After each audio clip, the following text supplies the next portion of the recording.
Good morning. I hate to call this session to order. There's so much energy in the room this morning, but we have a full agenda and a lot to cover. I'm Jan Strassfeld, Executive Director of the Youngstown Foundation and a sponsor for this morning's event. Joining those duties with the Wien Foundation, the Trumbull 100, and the Community Foundation of Western Pennsylvania and Northeastern Ohio. So what really matters to metros, especially in the post-recession economy? Jobs, education, innovation, all of the above or none of the above? It's an important question and one that the Fund for Our Economic Future has been working to answer. Just a few weeks ago, What Matters to Metros, Foundational Indicators for Economic Competitiveness, was released by the Fund. Research identifying factors associated with metropolitan growth in 115 mid-size metropolitan areas in post-recession economies. This morning, we are privileged to have the opportunity to learn more about these factors and the specific implications for the Mahoning Valley. Our agenda for today includes presentation of the research followed by a question and answer session, an overview of the region's roadmap project and its focus on a more competitive economy, and we'll conclude with a panel discussion to explore different perspectives on how to advance a growing opportunity-rich economy for the residents of the Mahoning Valley. Before I introduce our presenters, I'd like to introduce a few special people in the audience, not that you all aren't special. Some of our elected officials and their representatives. We welcome Sarah Lowry, Northeast Ohio Regional Representative for U.S. Senator Sherrod Brown. We have John McNally, Youngstown mayoral candidate and previous Mahoning County Commissioner. And I see Demaine Kitchen, Chief of Staff, City of Youngstown, and Youngstown mayoral candidate. We appreciate you all being here. I would also be remiss if I didn't take a second to thank some people that helped to put this program together. Terry Ewell from the Ewell Company, from the Ewell Group, and from the Fund for Our Economic Future, Karen Mazenter and Chris Thompson. Thanks to all of you for your help this past week. Presenting the research on behalf of the Fund for Our Economic Future are Brad Whitehead and Emily Garb-Pichetti. Brad is president of the Fund for Our Economic Future, a collaboration of philanthropy that advances a growing opportunity-rich economy for the people of Northeast Ohio. He has been a leader of the fund since its formation in 2004 and was named its first president in 2006. Brad previously was program director for economic development at the Cleveland Foundation and was a director at the international management consulting firm McKinsey & Company. He did his undergraduate work at Harvard in economics and anthropology and completed his master's at Harvard's Kennedy School for Government and Environmental Economics. And I understand he was part of the heavyweight crew team. Emily is manager of research, grants, and evaluation for the fund and is the principal author of the What Matters to Metros report. Before joining the fund, Emily worked at the Brookings Institution. She did her undergraduate work at Emerson College and received her master's degree in urban studies and spatial economics in Mexico City. We're going to let Brad start things off. Thank you. You must be a rower if you mentioned the heavyweight crew thing. Good morning, everyone, and thanks for the introduction. I'm actually not going to be doing any of the presentation of the thing today. My job is just to tee up the materials by Emily and then to provide a little bit of context of, well, who is the fund and why is it that we're doing that? And I see many of our friends here in the Mahoning Valley, so I think many of you are already familiar with the Fund for Our Economic Future and what it is we do. But for those of you who are not, the fund is the philanthropic community in Northeast Ohio's response to the long-term economic issues and challenges that we face in Northeast Ohio. And we're comprised of some 54 different philanthropic entities that came together about a decade ago and said that if we're going to achieve our respective philanthropic missions, whether that be arts and culture, education, health, you name it, we need to have a healthy and vibrant economy. And so that's why it is we came together. And we really do represent the breadth of the region, stretching from Lorain County down into Wayne County and Ashland, and over to Ashtabula and through the valley into Stark County. And we count, thankfully, as our members, the Wien Foundation, the Trumbull 100, the Community Foundation of Western Pennsylvania and Eastern Ohio, and we've enjoyed the participation and involvement of the Mahoning Community Foundation, the Community Foundation of Mahoning Valley. Really what we're about is trying to get the local connected to the regional, with the proposition that really we're going to struggle to compete on a global stage if we try to all do that by ourselves. University of Akron is a great place. Oberlin College is a great place. Youngstown State University is a great place. But each of us individually isn't enough to really accomplish the things that we need to accomplish. And the way we will make things work is by creating stone soup. Remember the old parable of stone soup, which is that if we all bring a little something to the equation, we can do great things.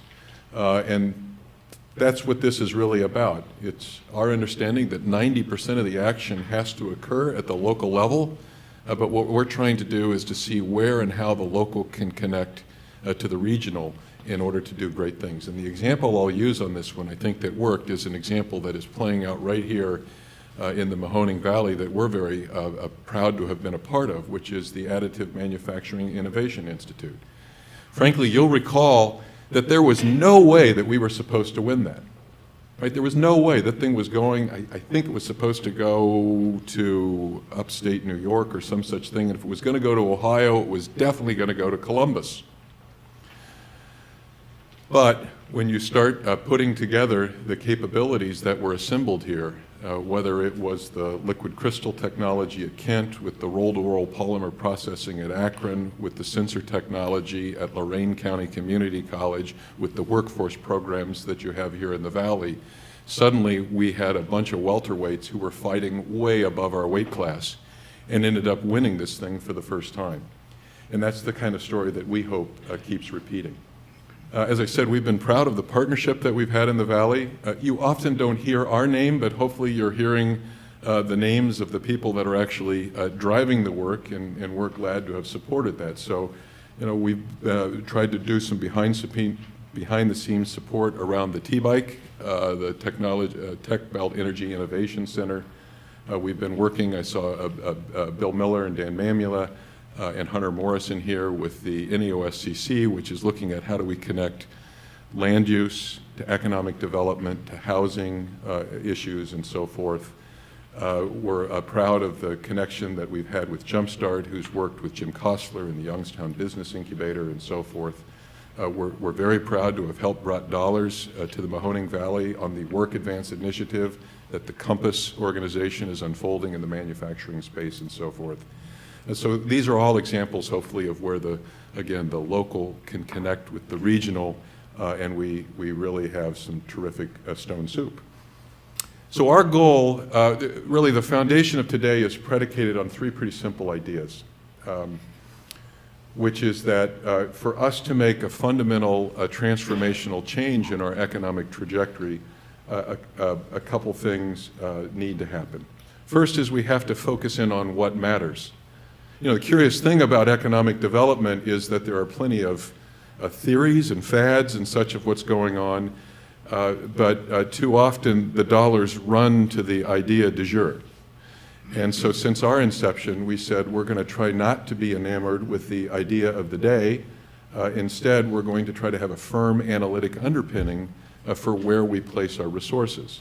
And so hence this body of research to try to ferret out what really matters to the long-term success of an economy.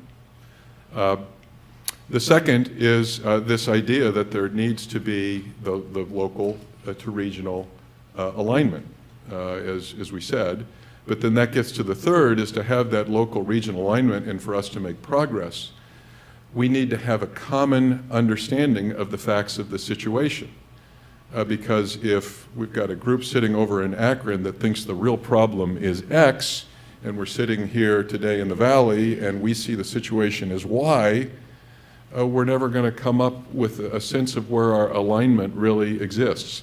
And so, part of the spirit of today is to see whether we can start seeing the situation similarly, and then that allows us to kind of formulate action. So that's the goal. What we're going to do today here at the Fund is we want to listen very carefully to the conversation that you have for what this means to the Valley, so that we can not only take that back to inform our work at the regional level, but then as we go to Canton and Akron and Lorain and elsewhere, to take the messages here to see if we can in fact start getting that common message. And then we're also hopeful then that this starts informing as well your own work on things like the Roadmap Project and all the many other wonderful things that are going here, and that it might just shine a little more light on some of the things going.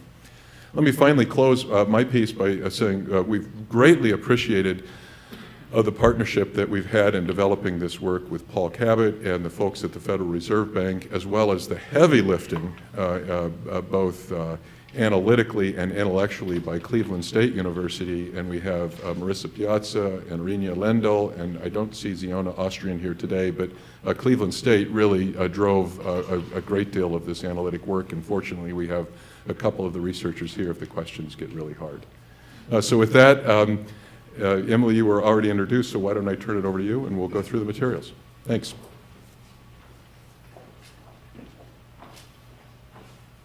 All right. Good morning, everybody. Thank you, Brad. Thank you, Jan. I want to start off just by saying that we wouldn't be here today if we really didn't think this research was relevant and timely to the work you're all doing as we kind of move forward out of this recovery. So that's really what this about that's really what this is about, is what can we do to capitalize on this recovery and make it a long-lasting one. The purpose of What Matters to Metros is to understand what factors are associated with growing resilient economies and how those economies might differ today than they did 10 or 20 years ago. So as Brad, okay.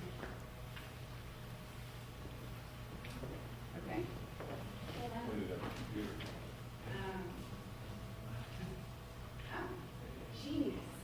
Okay. All right. So as Brad mentioned, we're a collaboration of, can you all hear me okay? Okay.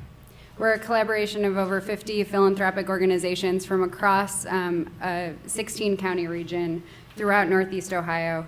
And we're dedicated to promoting a regional economic competitiveness agenda. And these are some of those economic development organizations and partners that we have in the work that help us take our ideas and investments and make them a reality. A lot of them you'll recognize here. The idea behind our investments is that, as Brad said, they are informed by research. And we have been doing this since 2006. The first white paper was released by the Federal Reserve Bank of Cleveland in partnership with the fund to figure out what really matters to the economy. And we've since used it more as a dashboard to kind of track ourselves on those indicators like poverty and education year to year. Some of those indicators, as many of you might know, don't move a whole lot. So if you're looking at inequality or bachelor's degrees, you're not going to see a lot of movement. And we really tried to reframe the discussion this year to one about what matters in a post-recession economy. Are we tracking ourselves on the right indicators? And that's what we come up with here. This report was released on May 2nd, and we've kind of been going out talking to folks around the region to make sure everybody understands what's in it. We looked at a lot of different data that I'll talk about in just a second. Okay, the three main findings, and I'll come back to these, but I don't want you to be holding your breath too long. So the first is that education and innovation are more interconnected than we have seen them before. The second is that the places that have the high self-employment rates and the high business starts tend to be the more integrated and diverse metropolitan areas.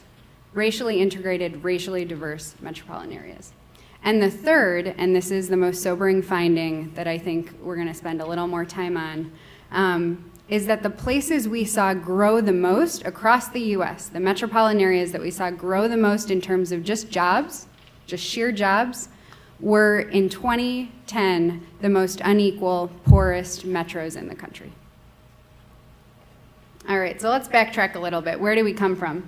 This is the Northeast Ohio economic performance since the 90s, but if you go back even to the late 70s, we have traditionally underperformed the national economy. So you can see the US right here in the blue and Northeast Ohio average in the red. And there's only a couple instances, one in the early 90s, where we really, coming out of that early 90s recession, we outperformed the national economy. We were doing well, but then what happened? We dropped back down. In this recovery, what's happening? We're actually picking up speed again. We're outperforming the national economy on 3 measures: output, productivity, and per capita income. And I just wanted to note that these are for Northeast Ohio, but if you just looked at the Youngstown metropolitan area, its output would be 4%. So the question to us, and why we did this research, was really, okay, we're doing great. How do we sustain that recovery? How do we take it to the next level so we're not going to drop back down again in 1 or 2 years? How do we capitalize on this opportunity? So I'm going to take you through a little of the methodology, but not get too deep, just highlight a few things. We looked at 115 metropolitan areas from across the country. It represents a sample of about 38% of the US population. Of course, after looking at the US, we care about Northeast Ohio the most, and we looked at metropolitan areas ranging from around 400,000, which is roughly the size of Canton, to Cleveland, which is roughly a little over 2 million, to places like San Diego and Seattle, which is upwards of 3.5 million. And again, that's 166 billion in metropolitan product and about 4 million in population is Northeast Ohio.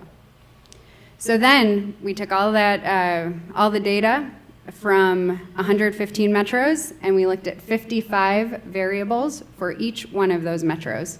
We looked at bachelor degrees, income inequality, BA degrees. We looked at broadband, vacant housing, tech transfer. We looked at all of them, and they grouped into 6 factors. Those 6 factors represented 71% of the variation from metro to metro, but only 3 represent 50% of the variation. So these are the 3 we're going to focus on today. They're the ones we focused on in the report. So what matters out of all those things in the economy? Well, we care not only how they matter to jobs or how they matter to GDP, but all 4 of these measures. GMP, which is gross metropolitan product, that's the total output of the economy. Jobs, per capita income, and productivity, which is total output per employee.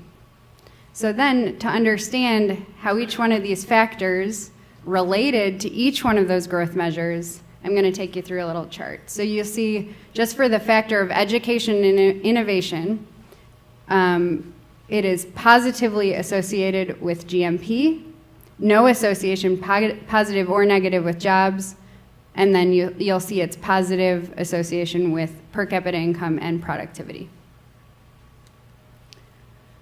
When we take a deeper dive into education and innovation, I just want to remind everyone that this is a composite factor of many different component variables, some of which are here: advanced degrees, tech transfer, STEM occupations, patents, bachelor's degrees. This is the type of stuff we're looking at in this factor.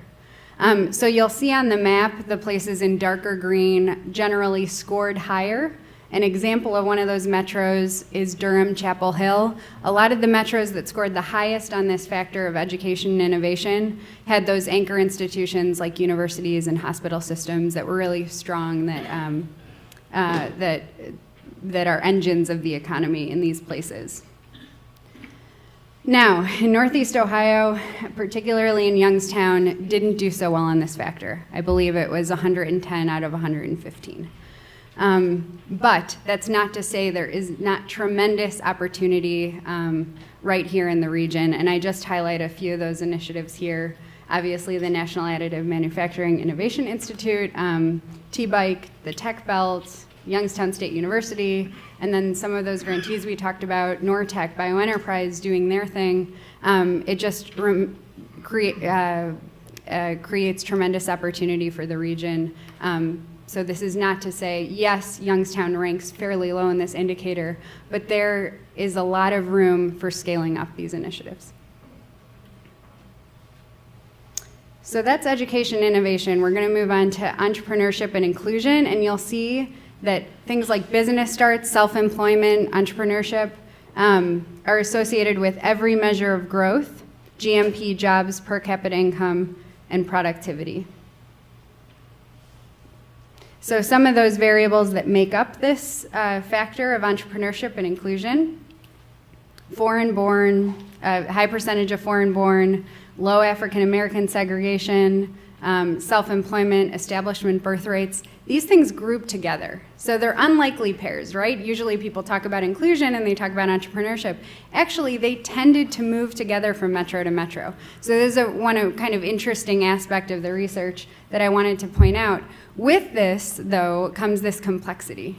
What are we talking about when we say entrepreneurship? And I want to point out that we're talking about those small mom and pop shops that are generally population serving industries like your salons, your grocery stores, your car wash places. But you're also talking about kind of those high-tech entrepreneurs. This is secondarily associated with patents, for example. So we know that there's distinct tendencies in different metropolitan areas. Makes it all the more important to understand these for what they are in the individual metropolitan area.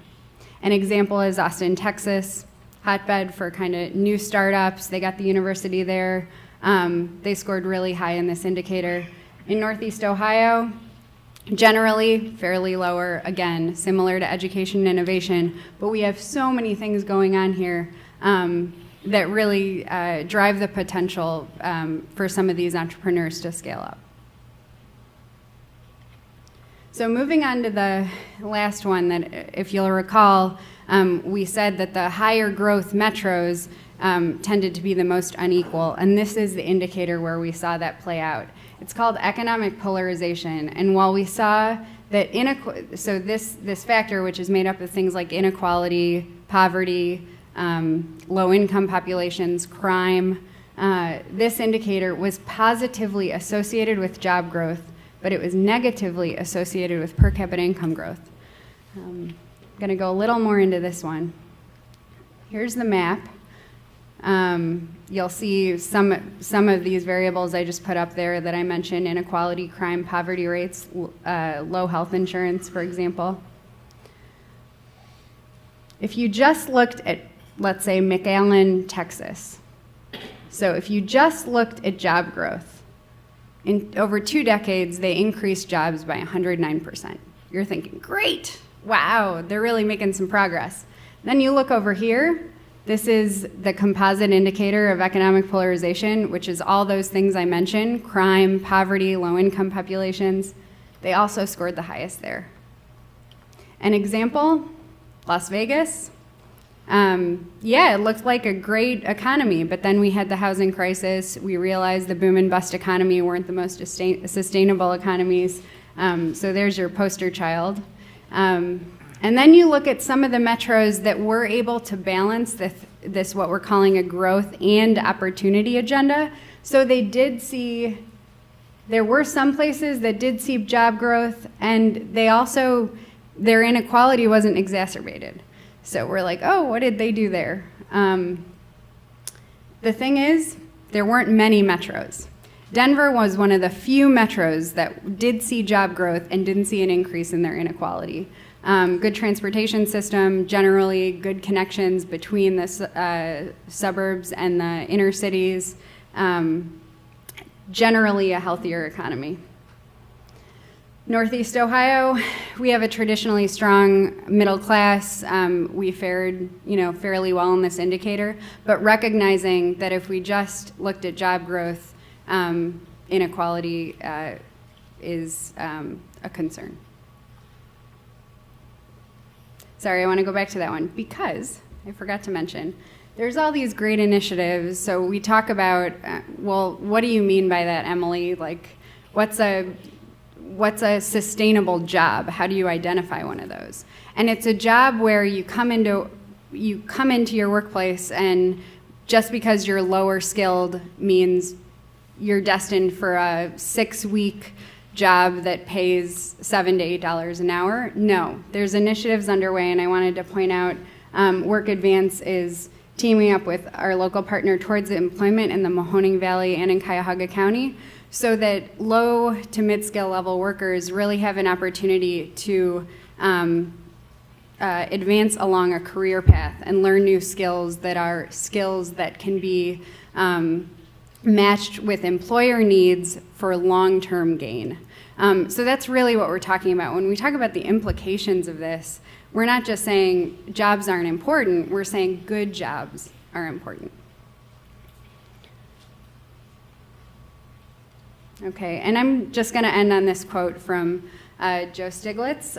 We typically talk about rising inequality and the sluggish recovery as separate phenomena when they are in fact intertwined. Inequality stifles, restrains, and holds back our growth. So as we see our economy finally picking up, I think this is really where we want to focus in on is sustaining that growth for the long term. And that's really why I'm here today, to talk about how metropolitan areas can keep building on our recovery. The fact is we are outperforming the nation, and we want to stay there. Okay, so I'm going to hand it back over to Jan, I think, and I'll take some questions. Well, first of all, thank you, Emily, for that wealth of information. I think we all have a lot to, don't go anywhere. All have a lot to process, but this is the opportunity for you to dig in a little deeper and get better clarification on some of the broader things that were presented, and take advantage of Emily's resources as well as those people from Cleveland State that were part of the collaboration. So what I ask is, when you get up to ask a question, please introduce yourself and let us know who you represent.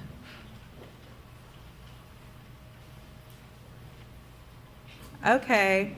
Dumbstruck. It was so interesting. Any questions? Can be anything. Yeah. Now, who are you? Oh, sorry. Sarah Lown from West Reserve. You distilled the, you distilled the factors down from the 55 to the 6, and then from there to 3, arguing that 50% of the drivers in the economy come down to those 3 factors, including the polarization. Why did you select those 3 factors instead of staying with the 6? What was the underlying logic to that? That's a great question, and I think cause for a lot of confusion. So those factors are actually made up of all those variables. So we didn't select anything. We conducted a factor analysis. So, and this is why this research is a little different from just the dashboards that you see, where people choose which indicators they want to track themselves on and they go do it. This actually tells you, when we looked at all the metropolitan areas, these were the different variables that moved together from metro to metro. So within, for example, education and innovation, you saw patents and tech transfer and advanced degrees move together. So we say that explained that metro economy. So it's a statistical, I'm happy to get into it more, but the idea is that education and innovation was 16 variables, and then you saw another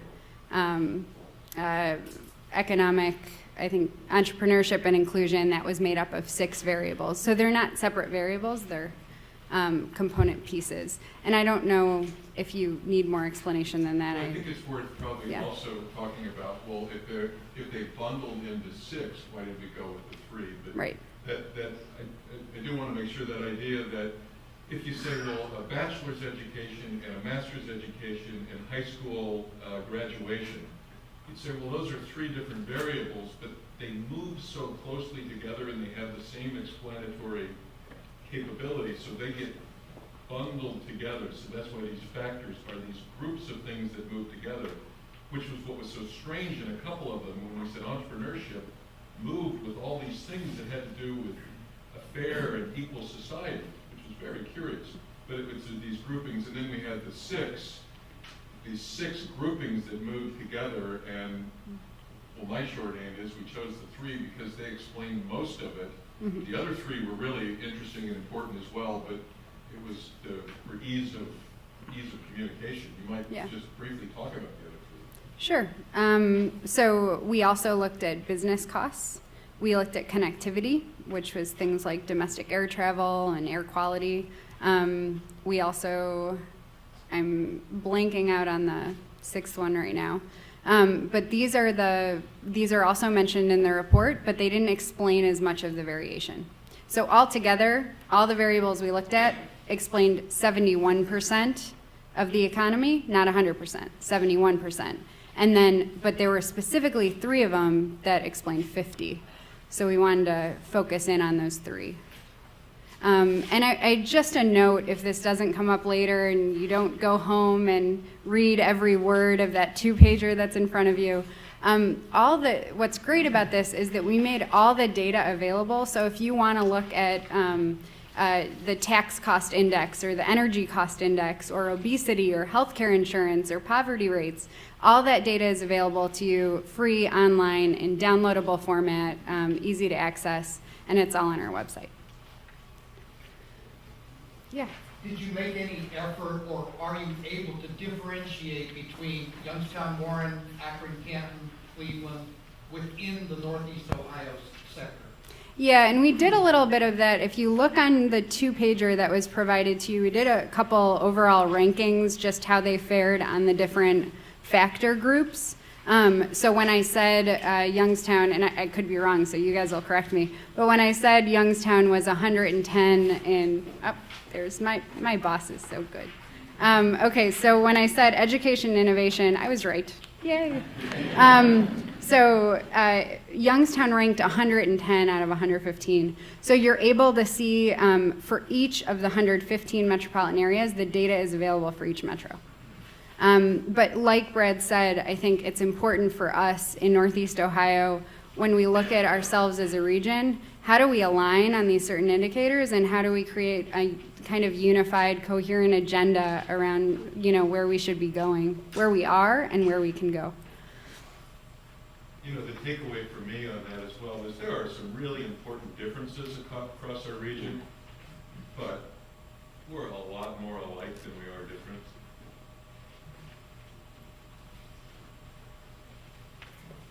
Dale Forrester, Star Manufacturing, and also Mahoning Valley Manufacturing Coalition.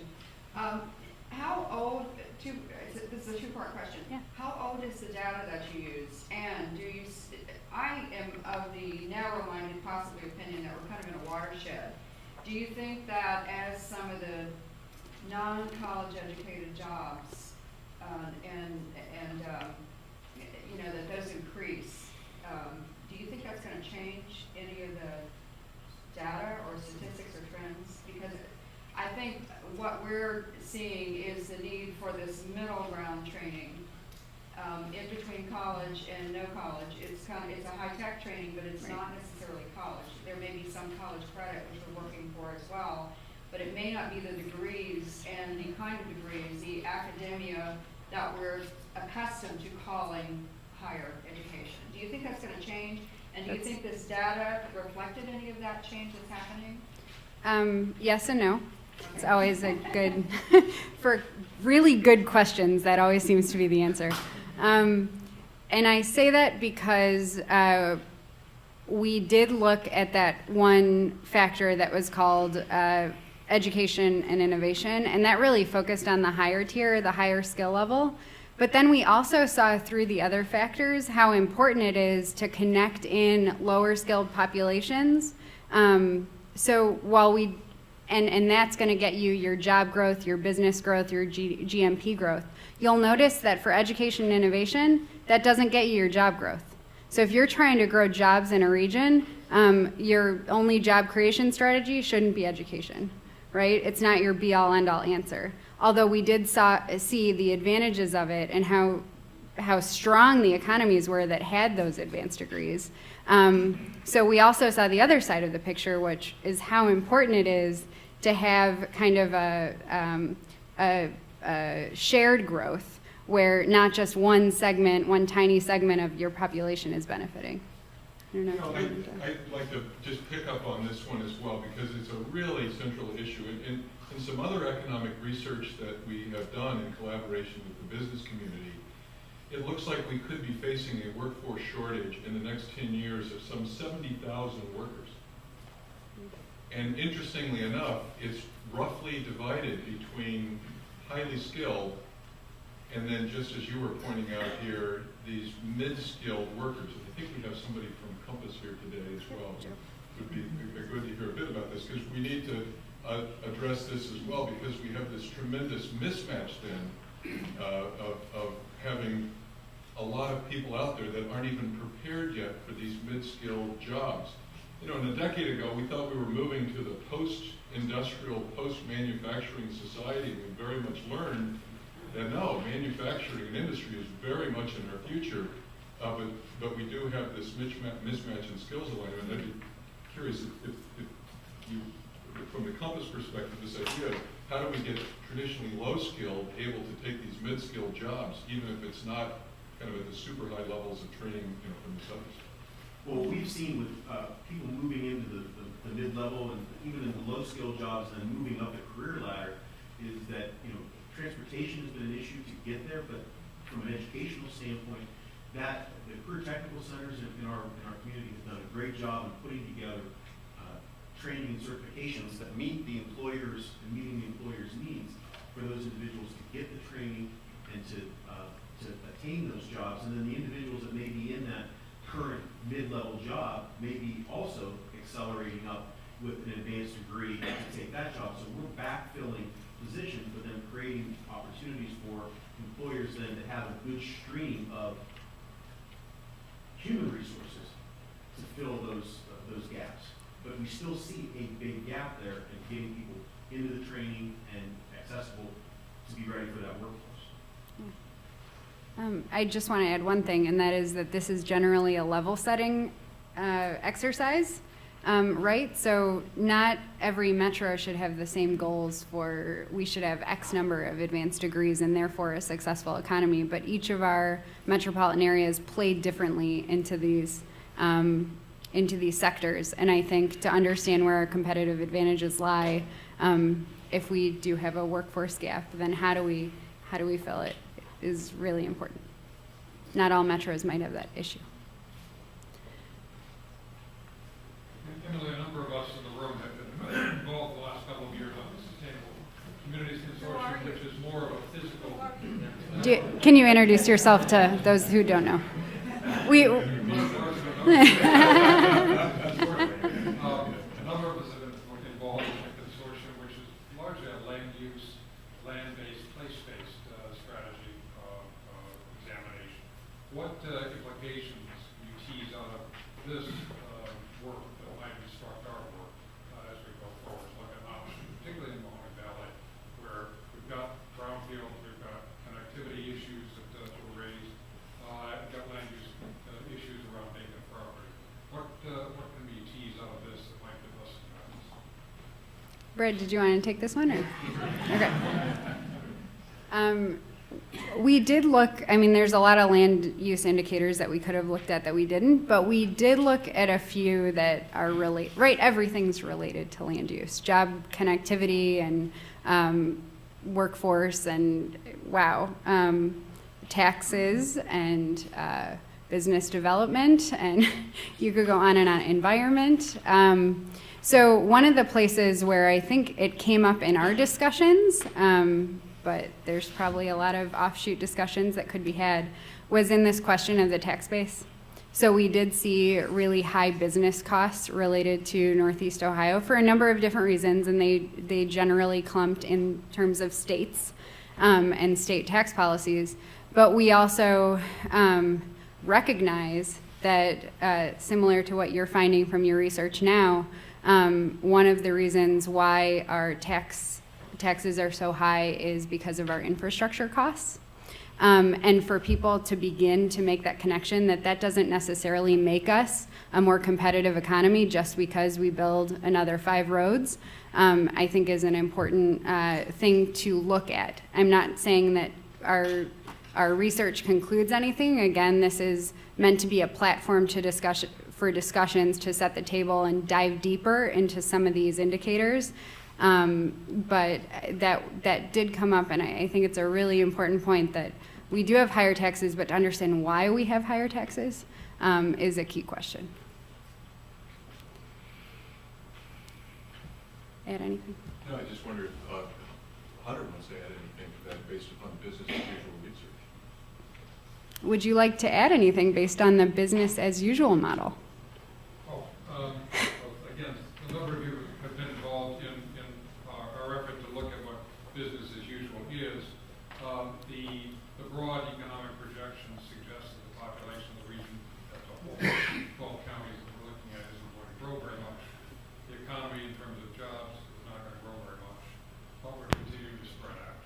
And so the basic equation is that we're growing our footprint but not growing our population or our job base, leaving behind large areas. It winds up being a fundamental supply-demand issue that plays out very severely in places like the Mohawk Valley, but it's playing out in each and every community. And the cost burden at both ends of maintaining and recycling or repurposing can be abandoned property, and then providing services to the edge adds to the aggregate tax burden. Also pulls people further away from jobs. I was telling Brad earlier, one of our research pieces pursuant to looking at options is to look at where we have vacant property and where we have high quality public transit. About 8,000 acres that we've identified within 1,200 feet of the high quality transit lines in each community, such as Market Street in Youngstown. We abandon the land, we have the transit. Should we be looking at those places where you can put jobs, where people might actually be able to get to the jobs close by? It has a lot of information. We're also out around the region this week with the assessment of impediments to fair housing choice. A lot of that is a fairly technical piece of work for entitlement communities that receive block grant funds. But a couple of things we asked our consultants to do as we looked at 12 counties, and that's to look at where we're subsidizing jobs. Surprise, surprise, a lot of the SBA jobs are going out into the urbanizing communities far, far away from transit lines. We're leaving jobs and people behind. So one of the things we want to push at from our perspective is how do we bring jobs and people closer together? The physical connectivity winds up being important, and how you use place-based strategies such as we're calling quality connected places, like downtown Youngstown, like the role that the incubator has played in creating a place of intellectual churn with the university. That may be a regional strategy. So these are some of the things we're teasing out. And again, it's very important to try to connect this factor analysis, which is largely a-spatial, with what you do in community on the ground that makes things different. Right. Thanks, Hunter. Yes. Sharon, we're in the city of Youngstown, economic development. My question is, in terms of this research, what the overall objective is. Is it to educate the region of indicators that we should be looking at? Are there next steps to say, for you to convene think tanks or working groups to try to share ideas to see how some of those can be looked at on a regional level? So there's a number of different ways I could answer this, but let's start with the original, let's go back 5 years. Why did the fund begin conducting this research? And it was to inform our own grant making. So we have put out or leveraged over $100 million over the past 10 years. And we want to make sure that money is going to places who really, not places, but we want to make sure that money is invested wisely for the long-term competitiveness of the region. So that's one kind of very the fund is doing it for our own gain. But at the same time, I think we've realized that the importance of getting this out into the community, and earlier, also in a past iteration, some of you might remember Voices and Choices. I wasn't around, but that was also an effort to see what was important. This is what the research says, but what's important to you all out in the community. As we go forward with this specific report that was released on May 2nd, and we talked to communities about it, our objective is to make sure that this is shared information and that it's not kept on a shelf but actually used. And we realize that we at the fund are a really tiny piece of reality. And you guys are the ones that really use it and can put this stuff to good use in your day-to-day work. So that's our intention, is for us to go out, share the information, continue the conversation. This is not meant to be a one-month conversation. We do have it as kind of a theme of ours, I think, over the next couple of years, to really reinforce this research in everything we do. There's an online discussion at the Civic Commons. The link is on your paper. And then ideally, this would inform a broader policy discussion as well at the local and at the national level. And we're developing that over the next couple of months. So we welcome you all to be part of that conversation. Then, of course, we hope you use it in your own work. You know, it's a little quick for you all to process this and what your takeaways and that sort of thing, and you'll sit and reflect on that. There's two big takeaways that I know we've had that maybe you'll have as well. One is, for the last decade, we at the fund have been praying simultaneously to the gods of jobs and the gods of income. And we kind of thought about that as the same. You know, where you have jobs, you have income. And at least for us, it was a startling finding to realize that what's associated with those two things may be different. And the takeaway from that is that jobs, jobs, jobs may not be the rallying cry that we need in our work. It may be good jobs, good jobs, good jobs. And that any job should just be a bridge to good jobs, as opposed to any job is the goal in and of itself. And then the second, which is very much on our mind, is this idea of the growth that we're starting to achieve now may be slowed down or impeded if we don't adjust the equity issues.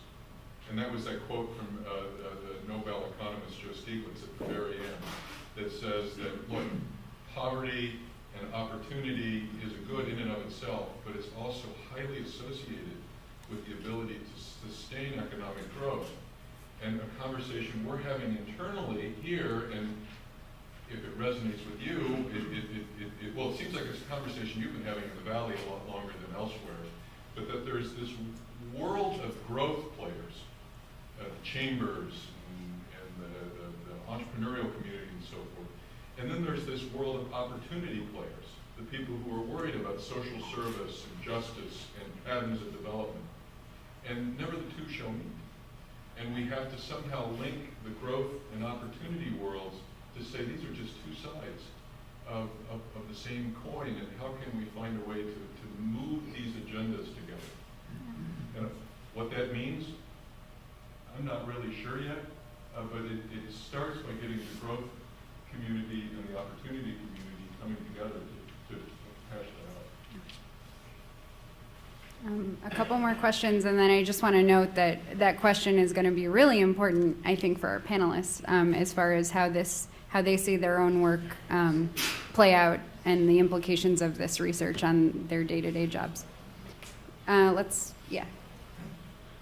name is Chris Travers. I'm a sort of a grassroots leader in a grassroots world and with a number of different organizations. And in the interest of full disclosure, I'm also a candidate for the next time president of City Council. I'm not surprised about job creation without income generation. I'm not surprised with that part, but I'm curious about one thing. Did your research were you able to identify any specific industries, where that low-wage job growth occurred? And I'm interested in seeing, if there's any common denominator, among those metro areas where you saw that data revealed. That's a terrific question. We've done that at a regional level. We haven't done that at a metropolitan level in terms of industry by industry breakouts and wages. And it wasn't as part of this analysis. So what's great about kind of kicking off the conversation with this report is that it's so big, and there's so many different things you could do with it, and there's so much data. I think over the next couple years, we're going to continue to ask those questions about which jobs are those jobs. We know that in healthcare, we see projected employment grow, but the bigger part of our output measures, like GMP, are really going to come from things like advanced manufacturing in this region. So those understanding kind of the wage trends that are occurring with that, good wages in manufacturing, but we won't have as many jobs as we traditionally expected. I think these are going to be important things to tease out. Keep hammering with the questions, but I'm interested, and there's so much interesting data here, and it goes back to Hunter's observation about the growing footprint. Is the data elastic enough that we could look at connectivity issues and polarization and find correlations there? Because I think what Hunter's talking about may have something to do with polarization, but I don't have any data to back that up, and that's important to our region. Yeah. There's, depends what you mean by polarization, but yeah, you can take any number of variables and the data's all there and you can run those correlations. I know that the Brookings Institution did a great study last year on transit access, and so you can see, depending on where you live and where you work, what is the average commute time or what is the average distance commuted. All that data is there, and what this does is really hone in on what we should be looking at as opposed to what's fun to look at. What should we really be paying attention to, and that's one of those things. One more question. As you were looking at your data, did you find from, you mentioned some cities that represented one particular indicator that they did well, did you find that there were a number that managed to do everything well, or did you see that one city would have this, another city with this, but very uncommon for there to be a good balance among all? Yes, great question. And there were very few who were able to perform well, particularly on this factor of economic polarization, and get the entrepreneurship right, and get the innovation right, and get the education right. And so we did see this disparity.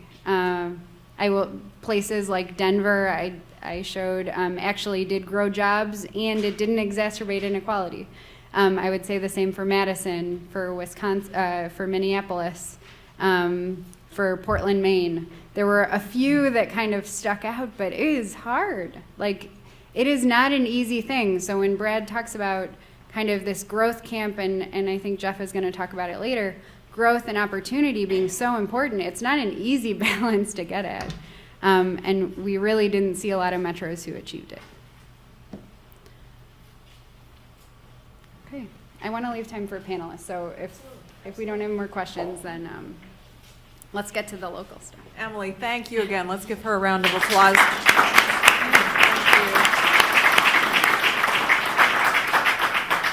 A lot of food for thought, and we'll continue the discussion. At this time, I'd like to invite Nancy Jessett-Juergens to come up. She's the Director of Philanthropic Services at the Community Foundation of Western Pennsylvania and Eastern Ohio. Nancy?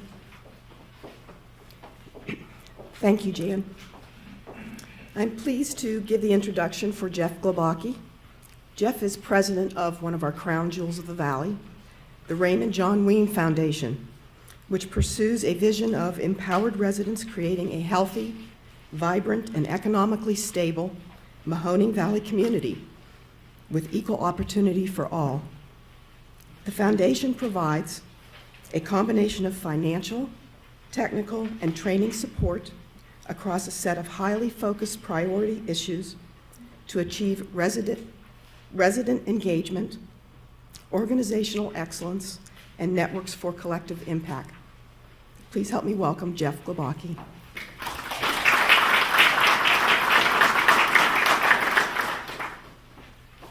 Thank you, Nancy.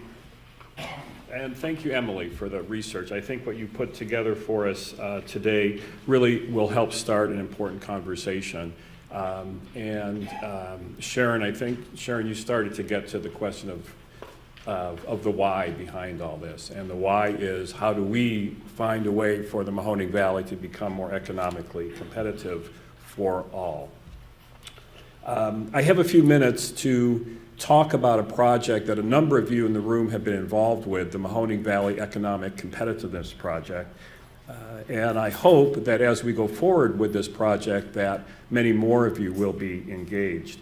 It's a venture that really came out of many people's thinking, how can we find a strand or a thread of one or two things that people and organizations in our community can focus on, their attention, their human resource, their financial resource, in a way that we do start to become more competitive as a region, in Ohio, in the nation, and globally. When we talk about economic competitiveness, job development, education, all the issues, the factors that Emily was detailing, the world tends to break into these two camps that Brad mentioned, growth and opportunity. And I'm going to see if this is going to work for me. Yep. Do we have those growth and opportunity camp slides on here? Yes, okay. So as Brett started to talk about, the world tends to break into these two camps. The growth camp, proponents of economic growth, tends to be businesses, business associations, chambers, economic development organizations. And then across the aisle, so to speak, is the opportunity camp. And this is philanthropy. These are the social service organizations, labor, faith, advocacy groups. And what tends to happen is that these two camps talk past each other, or they don't talk, or they don't work well together, they don't play well together. One will run with scissors, and all kind of unfortunate things happen. This is not a phenomenon unique to our community. This happens everywhere. But what can we do about it to change the situation? As I was thinking about this, I was struck by an old TV commercial campaign, and I can't remember what beer it was, someone will remind me. But you remember the TV commercial where there's one group of people saying, tastes great, and the other group of people saying, less filling. No, tastes great, less filling. This is what's happening in the growth and opportunity conversation. We're all drinking and talking about the same beer, but we're looking at it in a very, very different fashion. And Brad's going to weave that into a conversation in another community, I have a feeling. I'll put that here. Yeah. It's always 5 o'clock somewhere. So, I will talk about this project in a bit and tell you about what we've achieved thus far and what's going to happen.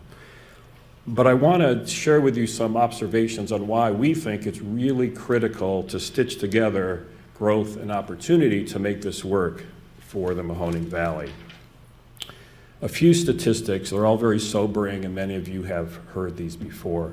But for a number of reasons, these numbers have popped up in recent conversations. But these are really drivers of why we need to do this.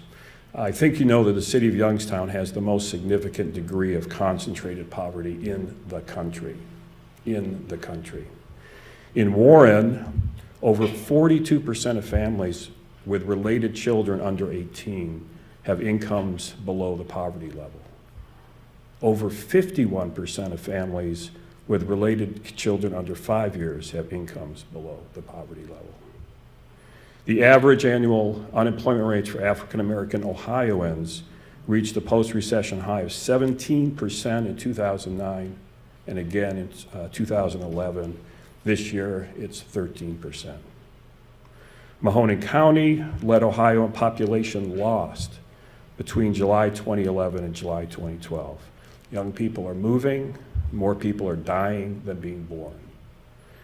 So these are not just markers about the challenges. These are blaring sirens. These are flashing red lights about our future. So we think that the Economic Competitiveness Project, which we lovingly call the Roadmap Project, is one way to bring the growth and opportunity camps together here in the Mahoning Valley. So what is this thing that I keep referring to? You will find in the information that was distributed, this one-pager with the pretty graphics. This was an 8-month venture involving over 80 people in the Mahoning Valley from both the growth and opportunity camps. You will see that we had a series of meetings, there was research done, there was asset mapping, there was community convenings, there was a way to call out a set of issues so that we could focus on or find that one thing that we could focus our energies on. The first stage of this planning project, the 8-month project, was funded by the Raymond John Ween Foundation, the Trumbull 100, and the Fund for Our Economic Future, and facilitated by Fourth Economy, a Pittsburgh-based economic development consulting firm that specializes in regional economic development, and they were selected through an RFP process by a subcommittee of those 80 people. The group identified these 3 issues to look at: talent, inclusion, and efficient government. And through this process of research, conversation, and focused deliberations, we ended up focusing on inclusive talent and asking the question of what can we do to move forward to address that issue. You also have in that package the executive summary of the work that was accomplished, and on page 2 is the key priority that rose above all other things, and that is that all Valley residents will have access to high-value employment opportunities, and that all employers will have access to a diverse pool of well-qualified workers. That's the horizon that we have articulated and defined and hope to move towards. So what happens next, now that we're done with this planning process? We're looking for implementation, and the executive summary calls for creating this community resource. We want to be very clear, this is not a new organization, it's not a new program, it's a new way of doing business here in the Mahoning Valley. We'll establish a reconfigured steering committee representing both growth and opportunity camps, and we will create working groups to tackle specific tasks. So we've moved beyond the planning, we are now to the stage of getting the work done. The specific action plans may include things like gathering data that help people and organizations make better decisions. We know that much of the research has been done, much of the data is out there, but it's not necessarily in places and in forms that help people process. We also look at finding ways to align our common work. So if there are different people doing the same thing, how can we come together and do that in a more effective way? And we also want to look at how we establish shared measurement. There's a lot of work going on out there in the subject area. Who and what are the things that are really making progress, that are really making achievement? Let's find out how they're doing that, and let's do more of it. We want to be very clear this is not a new organization. The next stage of this project, which is the implementation, has received continued funding from the Raymond John Ween Foundation, an increase in funding from Trumbull 100, thank you, Diane, and also first-time funding from the Community Foundation of the Mahoning Valley and the Community Foundation of Western Pennsylvania and Eastern Ohio. And the Fund for Our Economic Future has re-upped with their dedication of financial and staff time. And I want to thank Chris Thompson, who is lurking in the back there. Chris has done an incredible job in establishing what I would say very authentic relationships and work here in the Valley to help move this effort along. So in closing, we have some exciting news to share. The executive summary of this work called for creating a project coordinator position to help make this move forward faster. And we are happy to announce that we have engaged Jessica Borza as our collaboration coordinator starting this month. You may know Jessica as the project director of the Mahoning Valley Manufacturing Coalition. She will retain that part-time position while she's being the collaboration coordinator for this project. And we want to thank Dale Forrester and the board of the Manufacturing Coalition for being partners in letting us share Jessica's time and talent. Jessica brings real-world experience in working in both growth and opportunity camps, and I think she's going to do a really bang-up job. You will hear more about this in the coming months. If anyone here today wants to get involved, see Chris Thompson or I, and we're happy to get your names and talk more about what happens next. So, thank you very much. The executive summary is in your packet, so you can read more about what we hope to accomplish. And next up, we'll be moving to our panel. Give us just a few moments to get people set up at the table. You will hear more about this in the coming months. If anyone here today wants to get involved, see Chris Thompson or I, and we're happy to get your names and talk more about what happens. So, thank you very much. The executive summary is in your packet, so you can read more about it. And next up, we'll be moving to our panel. Give us just a few moments to get people set up. It's like, there's so much, where do I start? You too, huh? There's so much that I could say. It's like, oh, pare this down to 1 minute. Are these on? Are they on?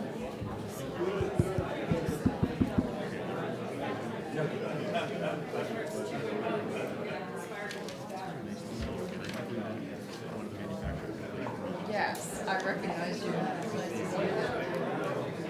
Well, I recognize your name on the panel, and I was trying to picture you, and then when you came in, and I saw you here, I go, okay, now it's flipping.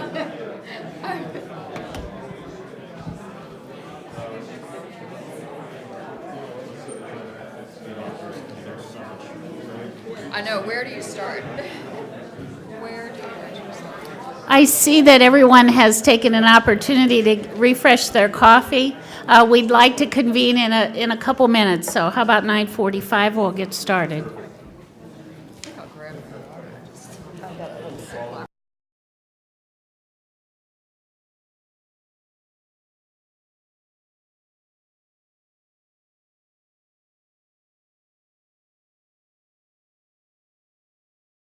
And they work around our shift times, and things like that. Been great. They've been very, very helpful.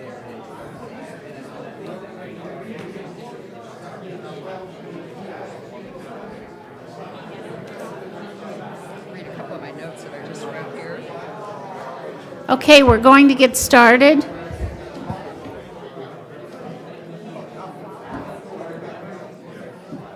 Okay, good morning. My name is Diane Sauer. I'm the president of Trumbull 100 in Trumbull County, and I also own and operate Diane Sauer Chevrolet, a local Chevrolet dealership. It's my pleasure today to introduce our panelists that are going to reflect on questions that we will be asking them. We welcome your participation in the question and answer session, and I will ask yourself as well as our panelists to respect the brevity of some of their answers so that we may have a lively discussion. We are all passionate people, and we like to expound on things occasionally, at least myself. Our panelists, starting from your left, our first lady is Molly Seals. Molly is a Divisional Vice President of Human Resources and Learning for Catholic Healthcare Partners and serves as the Chief Human Resource Officer of the Humility of Mary Health Partners in Youngstown. Molly is an active participant in the Economic Roadmap Project referenced by Jeff Glabaki, and she serves on several civic boards in the community.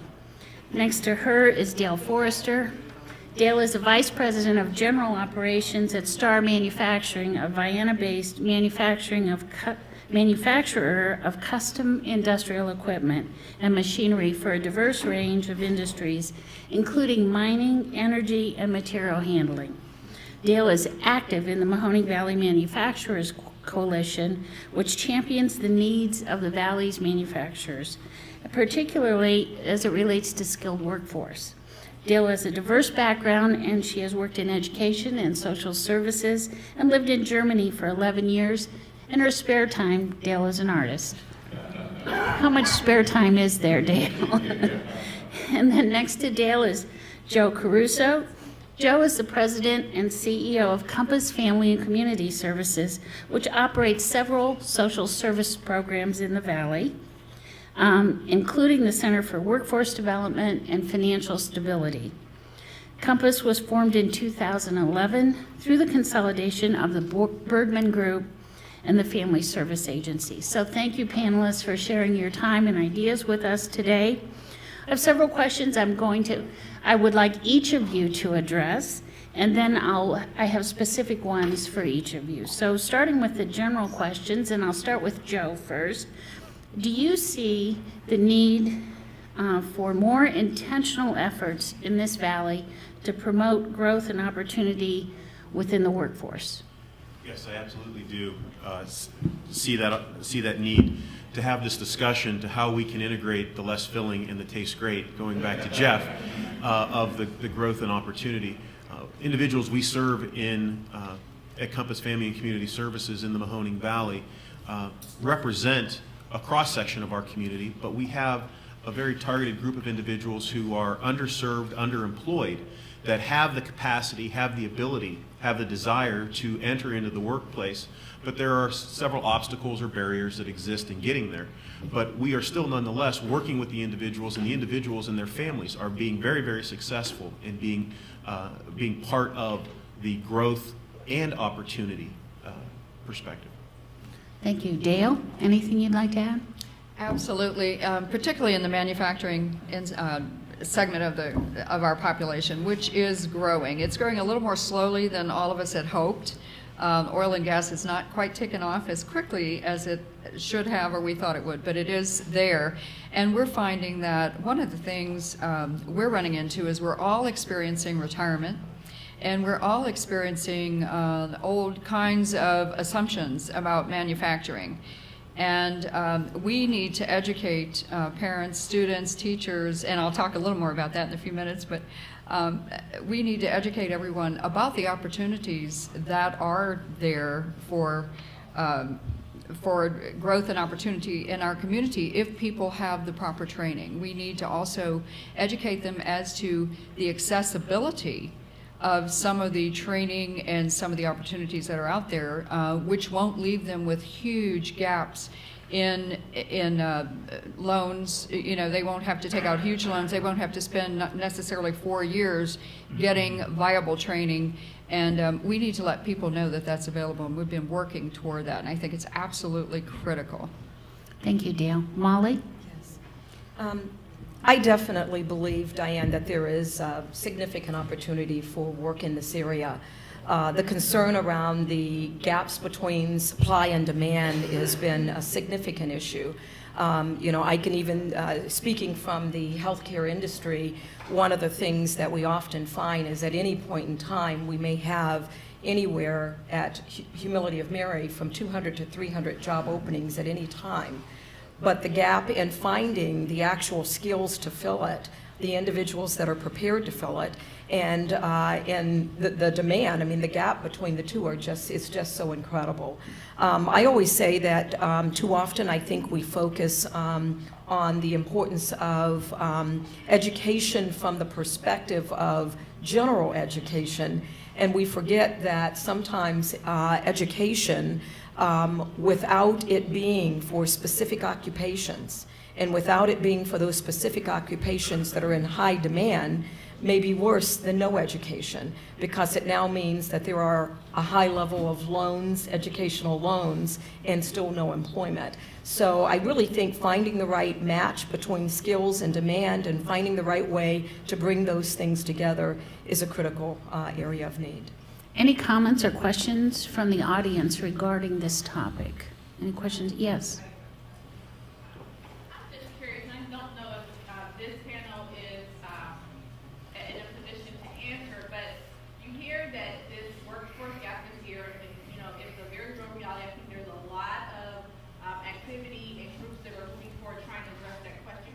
What I hear from employers beyond the skill set in terms of mechanics is education, their math skills, their ability to assess and to make decisions. And so my question is, as we're looking at this workforce, are we trying to integrate the two? You don't want to just send these kids to a technical school, but they don't have those very fundamental skills that are based in the traditional classroom, and are they being married together so that we do have the ideal work? You want to take it first?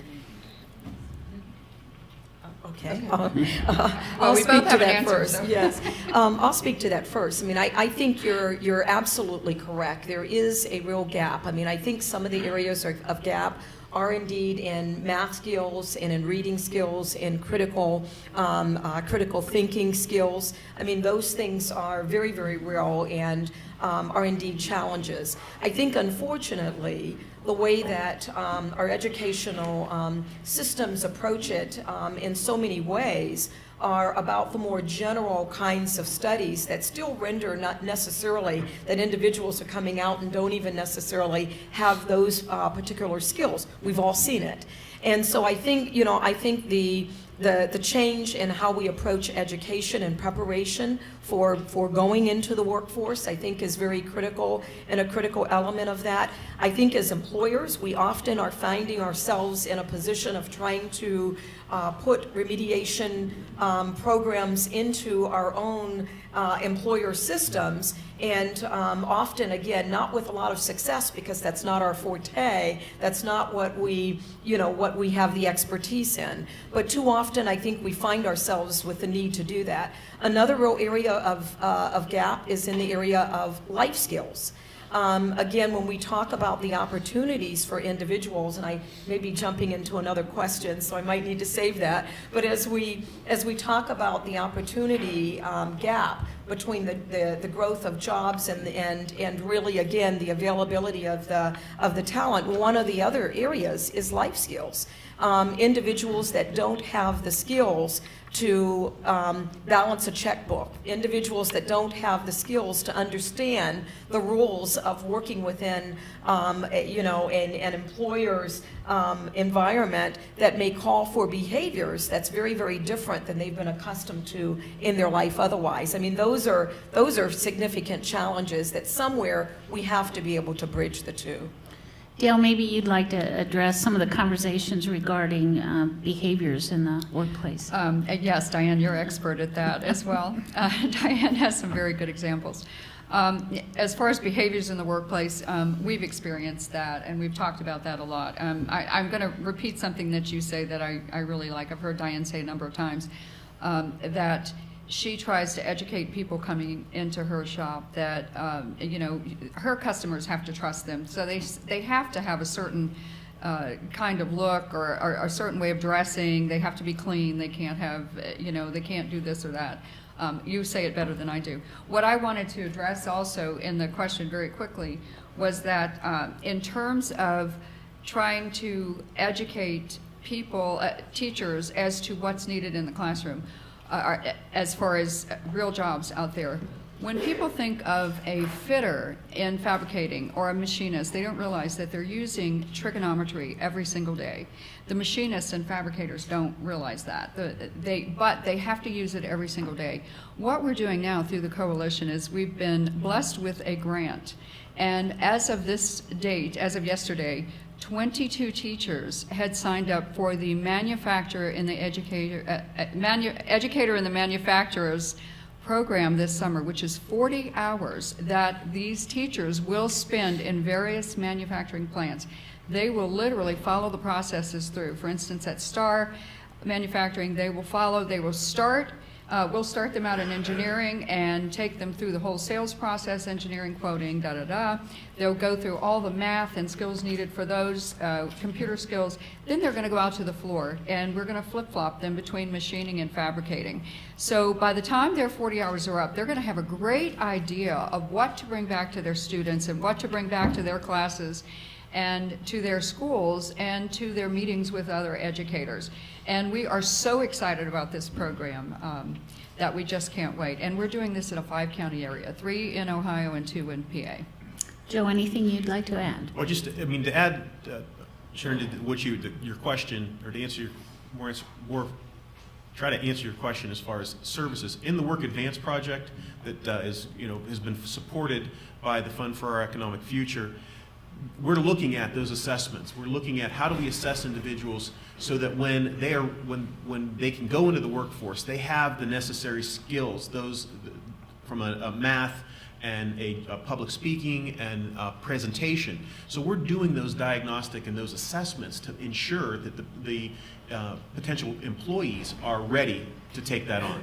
And it's something that we do within our own company. We have 320 employees, and we talk about that on an ongoing basis to how can we make sure that we can show up on time, have those soft skills necessary to be a successful employee. And what we do through Work Advance is help assess that and then allow that to be translated into the workplace. Any other questions or comments from the audience? Mike? Hi, Mike Carrios, Trumbull 100. This has to do with what you were just talking about. How far back? In a past life, I substituted time. You could sense the cycle of poverty. It was heartbreaking.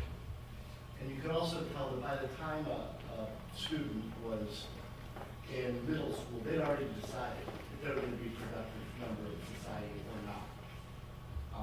Is there any programs to impress life skills and work ethic on children from kindergarten to 3rd grade? Is my first question. My other question, and Diane might be able to speak to this, but how many of our adult population with high school and maybe technical school backgrounds are unable to be hired into jobs because they can't pass a drug test? And then a guy that does pass his drug test shows up after only being on the job a couple of weeks drunk. I mean, how are we going to get around these very real problems? Can I reply to Mike, for a couple of points. The work of the United Way through the support of PNC for Success by 6 is working hard on that pre-K and K activity. And there are many other prevention activities that are going on and activities that are helping the children in the elementary arena to learn more of those life skills.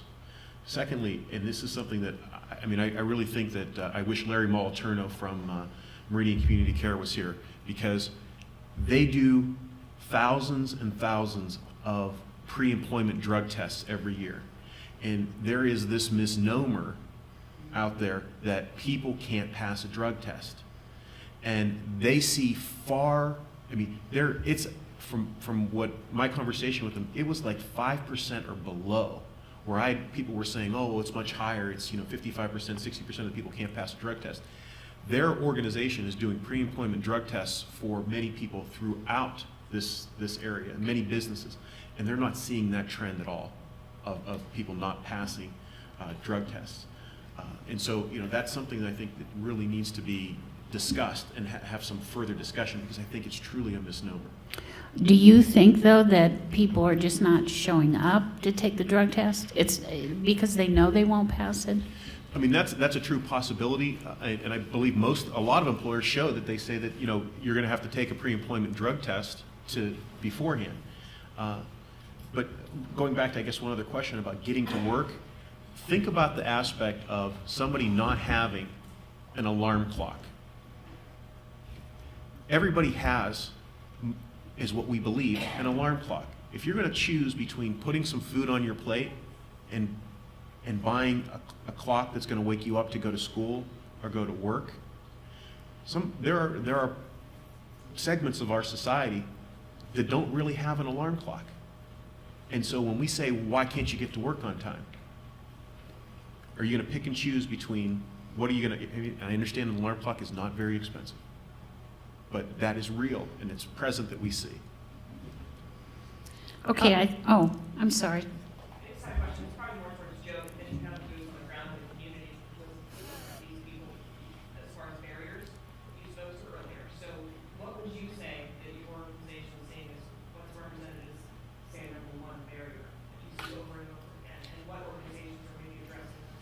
Transportation is probably one of the largest barriers to get to jobs at times when jobs are available, and I know that WRTA works very, very hard to try to meet those needs, but from a public infrastructure standpoint, getting people to areas where jobs are, Saturdays and Sundays, holidays, there's businesses that do not close down, and we unfortunately lose the opportunity for the persons that we serve that can't get to those jobs when they are available.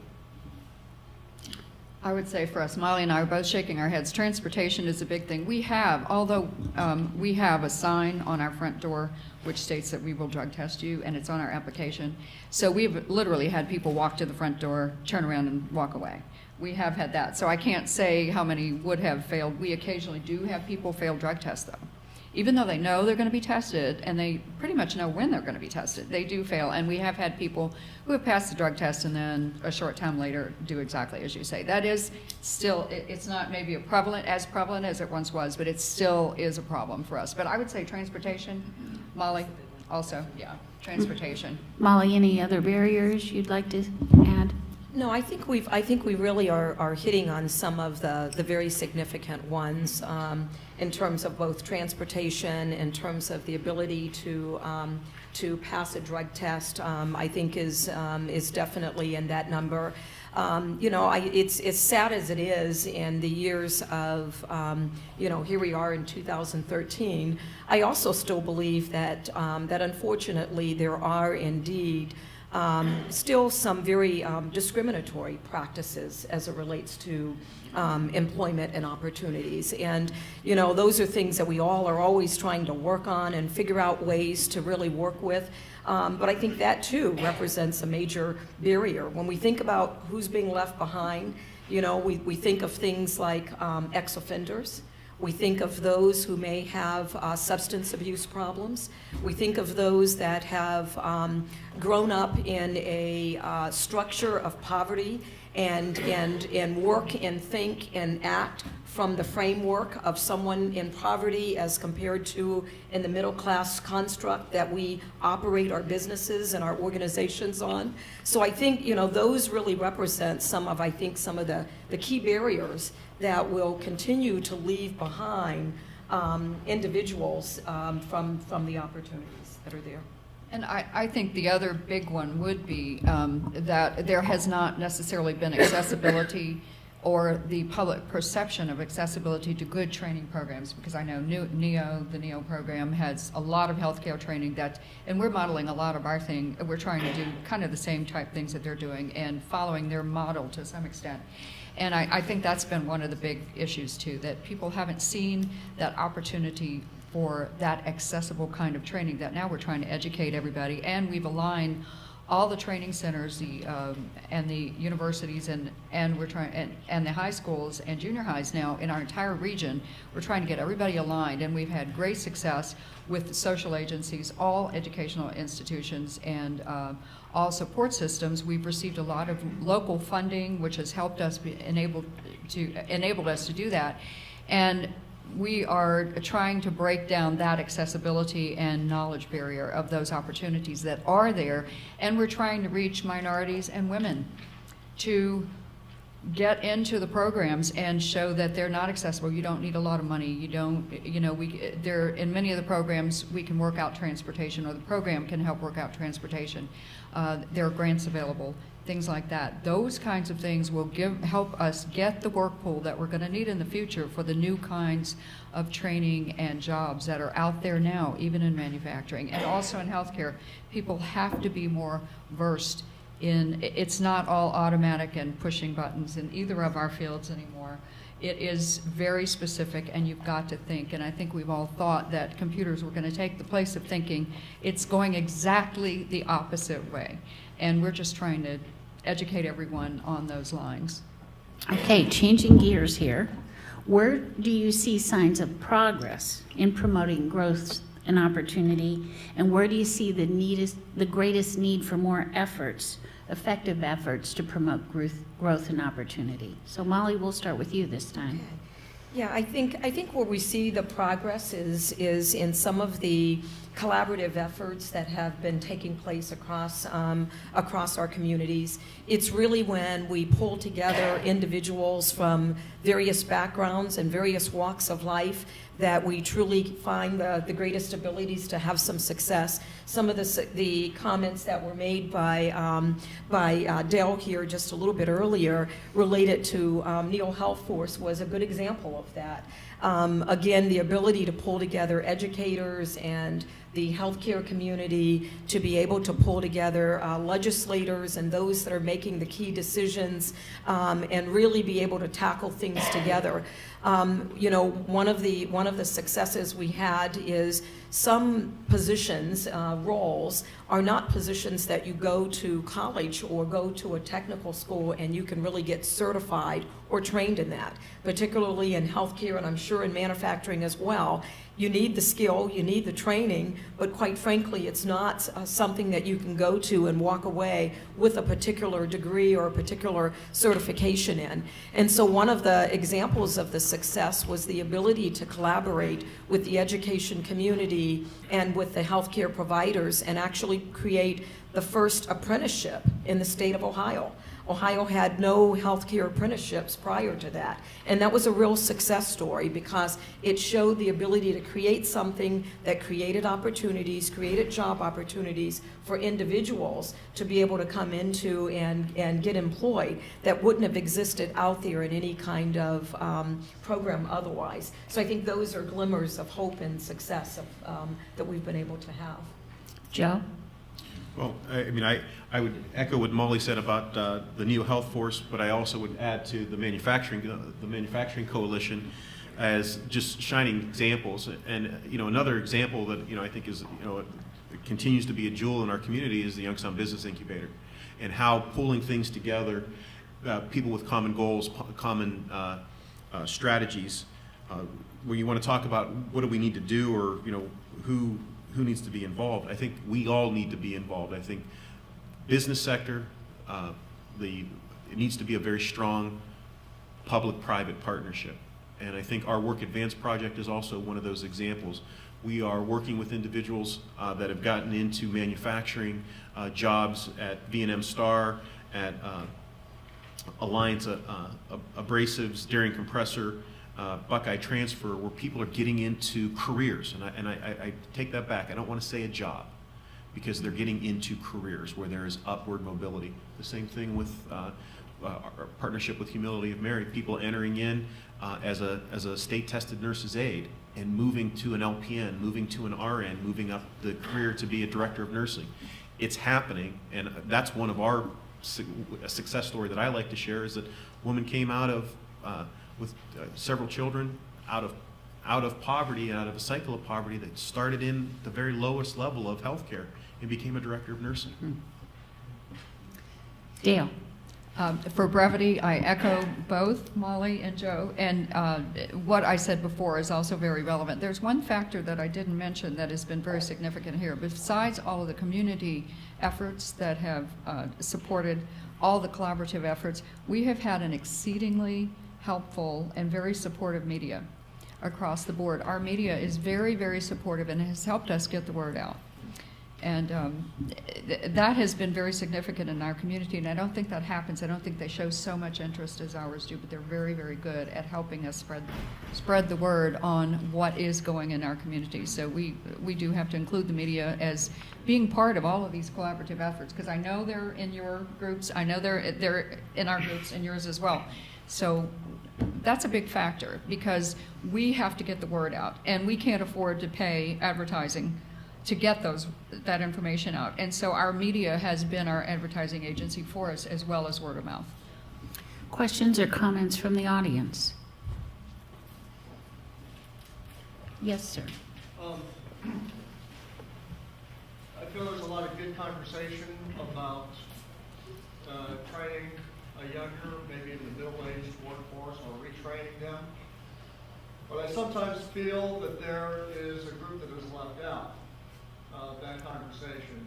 I'd like your viewpoints on that. The group I'm talking about is a group that is in the 55-plus category, There were a lot of people, especially in the economic crisis that we experienced in 2009, they wound up losing their jobs. These are managers. These are technically skilled people with great organizational skills. I think there are architects that I know offhand. And in fact, I can number myself in that group. And people like us with enormous skill sets, we wind up having to go to work at JCPenney. Not that there's anything wrong with that. We have some great suits on sale. But my question is, would you agree with that assessment that group might be getting left behind? And I think that one of the reasons also that happens, there are risk managers out there that see somebody who's 55 and not 35, who are you going to choose? Okay, I think that's part of the argument. But do you agree with that assessment? And if you do, what can we do about it? Because we have an enormous opportunity, an enormous talent pool, and I'm convinced it's out there, that employers can take advantage of and bring back into the marketplace. What do you feel about that? As far as we go, we have about 65 employees, and of our employment force, we have over half who have 20 years or more. We've recently, in the last 2 years, hired about 4 people who are over 55. So what I see coming through, though, in applications very often is we will receive an application from someone who does have experience in maybe another field, but right on the top of that application is manager.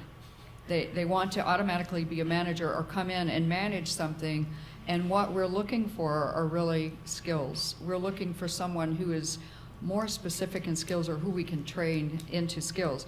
Right now, as for us, our admin staff, we at this time don't need to add. We think we may be adding an engineer in the near future, but what we need are people who are willing to go and learn some of the skills that we need that are more hands-on at this time. And actually, we've called back some older workers and said, you've got these skills and these skills. I don't know if we can't hire a manager right now, and you don't have the skills that it would take to do what we need, but would you be willing to work on the floor? And the answer is usually no. I mean, I'm being honest, that's usually what has happened. Because as I said, in the last 2 years, we have hired, in our small company, we've hired 4 persons over 55 who did not even work in our industry before, and we've trained them. Molly? Yeah, I'd like to respond to that as well, because I think you really are hitting on something. Again, I think in healthcare, when we look at resumes that are coming through, quite often we are finding resumes of individuals that have worked in various industries and various opportunities, and they really are. Any job that comes up, they're applying for, and they're looking for, trying to say, can I come in and just be a business manager? Can I come in and just be a manager of others? Or can I come in and come into some kind of leadership kind of role? And I do believe that's a dilemma that I think we have, because you're right. There's often great talent that is out there.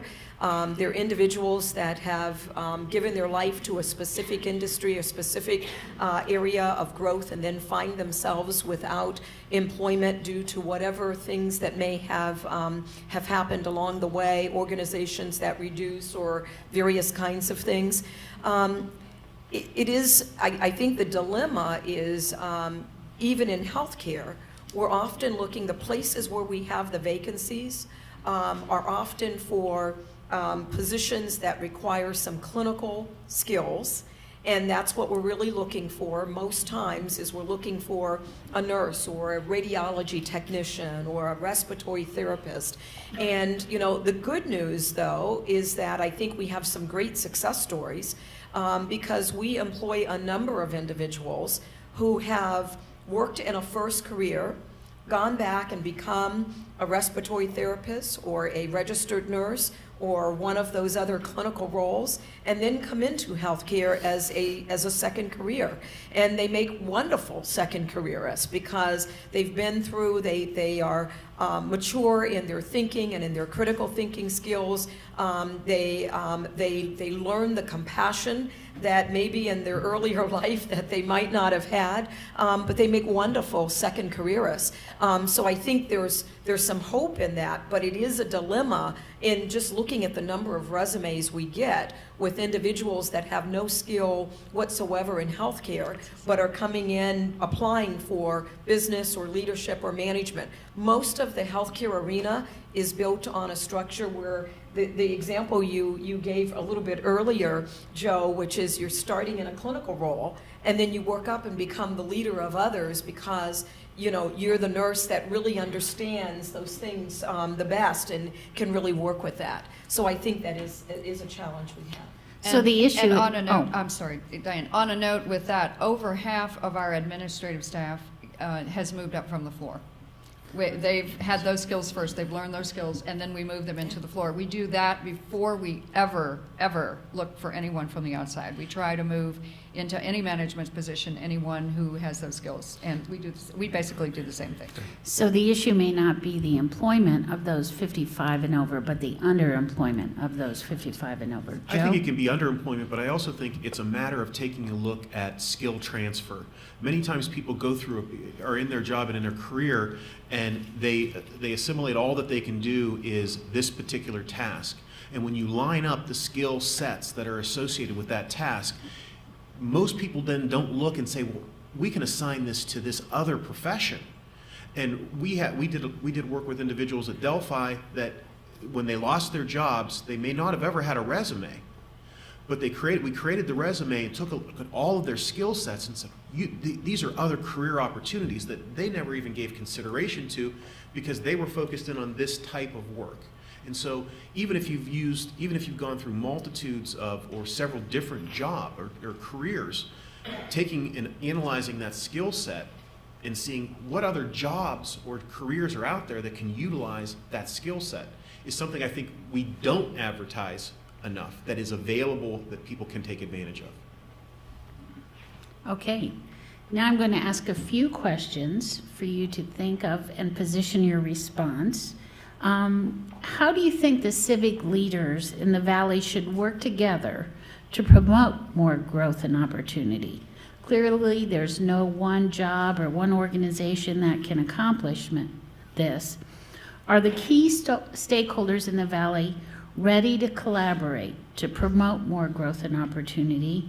What role do you see your organization playing? And how would you like other organizations to work together? Can I be brutally honest? Sure.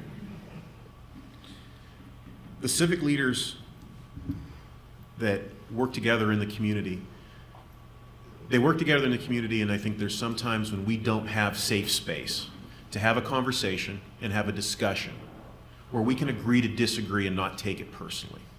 And truly, from my perspective, there's points in times when I look at people that have been in this arena for many, many years, and I would ask to say, maybe is it time for you to move on to a different career instead of holding others back and holding others who want to see progress and unity? Look at a different career or retire.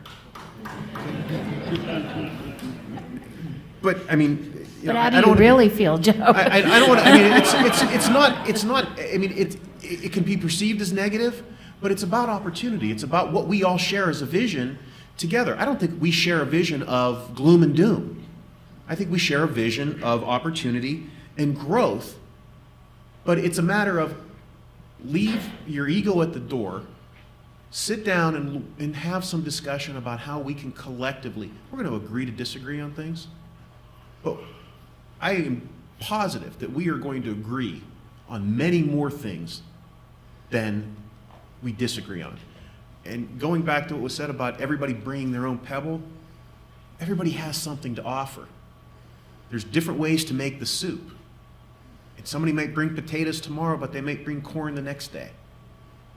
We're all looking at the same goal, and I think that the civic leaders, both business leaders, elected officials, community service leaders, all can sit in the same room and agree to disagree, but I believe we would all agree on growth and opportunity needs to continue, and it has to be sustainable.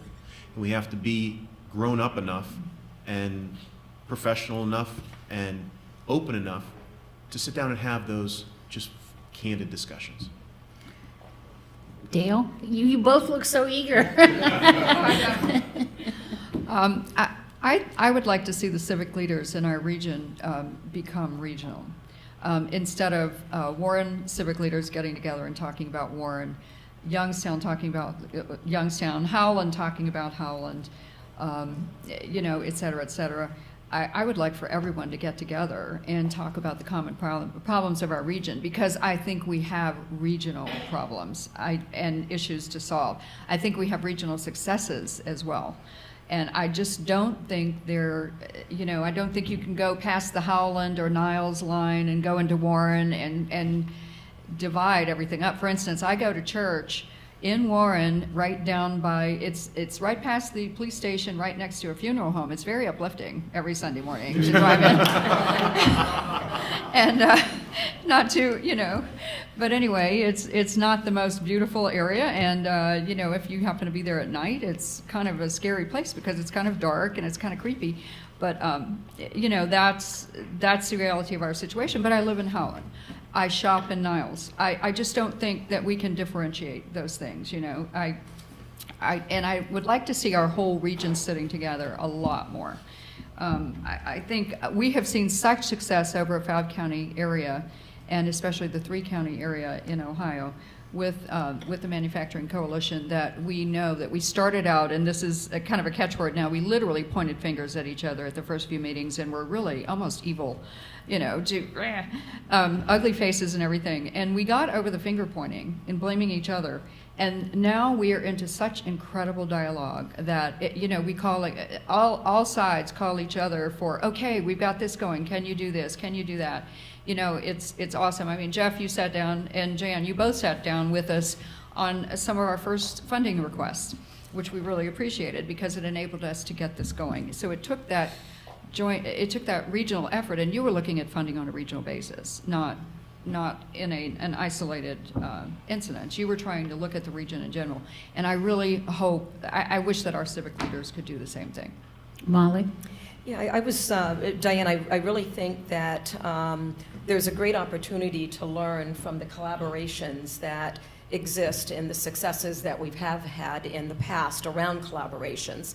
When I think about it, I think collaborations are really founded on a couple of key principles. I think one is a sense of trust. The individuals that are coming together, the civic leaders from multiple locations and multiple industries and multiple aspects or walks of life, all have to trust one another, and that we're all there for doing the right thing, making the right thing happen out of it. Sometimes I think we too quickly and too prematurely assume that nothing's ever going to come out of it. We think that dialogue doesn't lead to progress. And without dialogue, you'll never get progress even ignited and started. So too often we shut down the dialogue too early because we're concerned about positions, we're concerned about not trusting, we fear what may come out of it or what may be said, or we take it too personal or whatever it may be, and we don't allow the dialogue. I think the other thing that's really important in collaborations, and I think we learned this from Neo Health Force, and I'm sure also from the Manufacturing Alliance as well, is that we have to have some mutual goals and some common ground. And it really takes looking for that, because coming from different walks of life, coming from different industries, coming from different parts of our communities, coming from different socioeconomic groups, we think we don't have as much in common. Again, when I mentioned discrimination earlier, I wasn't mentioning it in the vein of intentional. It is natural of every single one of us sitting in this room that who we tend to include tends to be people that we are more in the know with, that we may look like a little bit more, that we may act like a little bit more, that live in the same neighborhood or work in the same organization. That's a very natural function of life. And, you know, it takes the ability to recognize that, accept that, and to know that that is normal, that's natural, it's human. And then how do we get beyond that to know that we really do have interests, that Howland and Girard and Youngstown and Warren, we have things in common. Akron and Canton and Cleveland. I think, again, being in a divisional role, I've had to think much more broadly about Northeast Ohio. I've had to think about Toledo and Lorraine and not leave them out of my mindset, and had to think about how we have things in common, and a lot more in common than we have differences as it relates to that. The last thing that I'll mention is that I also think, as a part of collaborations, one of the key lessons we've learned is how important it is to be inclusive.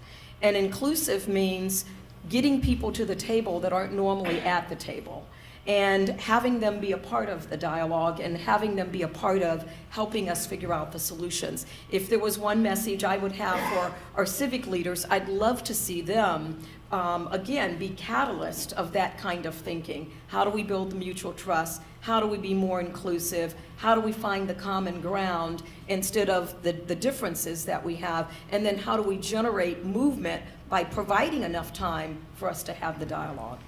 Okay, thank you. Jeff, this is your call. I've exceeded my time frame by 10 minutes. Do you want me to continue with the individual questions, or go ahead and introduce Mike? Okay. Thank you, panelists. Thank you, audience. Next, it's my pleasure to introduce Mike Shafranco. Mike is the president of Civic Commons, and he's going to talk about the online What Matters to Metro's Community Forum. Welcome, Mike. Thank you. Thank you. Thanks for having me. Thank you all very much for having me. As Diane noted, I am Mike Shafranco. I am the president of the Civic Commons, and if I click this, it'll advance to the slides, correct? Okay, great. So before I get into Civic Commons, I just want to note we've had a wonderful conversation here today, as far as I can tell, a very engaged audience that's present here. I think there's about, 40, 50 of you. But as the panelists just noted, how many people are not a part of the conversation here? Not because they didn't want to be, but because either they couldn't make it, because they have jobs that don't allow them to be here, because they're perhaps working in the factories and other places that don't let them out for events such as this. And so what is the mechanism to have the conversation beyond forums like this? And the hope is that you do, in fact, use something like the Civic Commons to continue the conversation had here today, but also include others. And I'll get into that, what that is here in a second.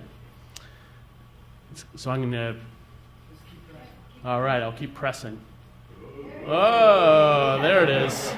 Okay. So... Civic Commons is actually a platform that was born out of the efforts of the Fund for Our Economic Future to engage the region. Some of you may recall the Efficient Gov Now contest that the Mahoning Valley was successful in winning twice because of your efforts to really rally around efforts that are happening here.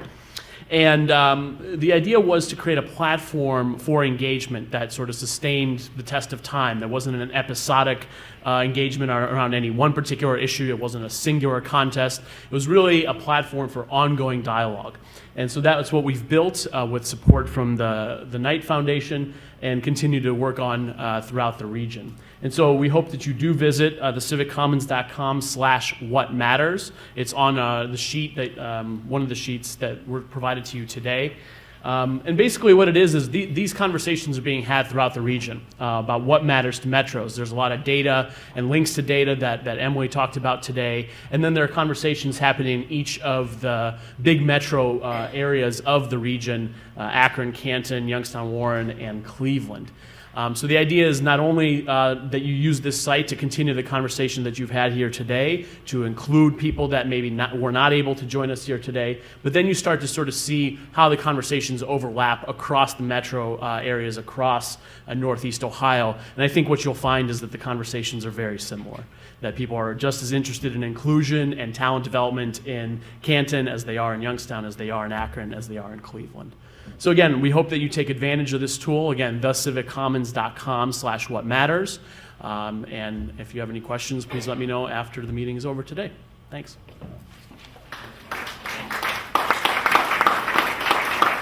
Thank you, Mike. So we draw our stimulating conversation to a close. I want to thank Emily and her research team for really the quality of work that you have now put forth into the world and into our specific community that has stimulated this kind of dialogue and I think also informed our actions going forward. We do want to thank our co-sponsors, the Youngstown Foundation. Jan, thank you very much. Diane, Trumbull 100, Nancy, the Community Foundation of Western Pennsylvania and Eastern Ohio, and one of these days we're going to have a marketing focus group to shorten that name for you at some point. And certainly the Fund for Our Economic Future for being a great partner and helping us bring the Mahoning Valley into a regional conversation. At the very beginning, many weeks ago of this planning conversation to organize today's dialogue, there was a fear that we didn't want to have this event be, oh, woe is me, more bad news from the economics for the Mahoning Valley. We've heard it all, we've lived it, enough. But I think what's really happened today is totally the reverse. We've got some really good, reliable information that has informed a dialogue and about solutions and success of moving forward. So thank you all for being higher-minded and looking forward as opposed to looking backward. So do take advantage of the Civic Commons online dialogue, and thank you very much for being part of this.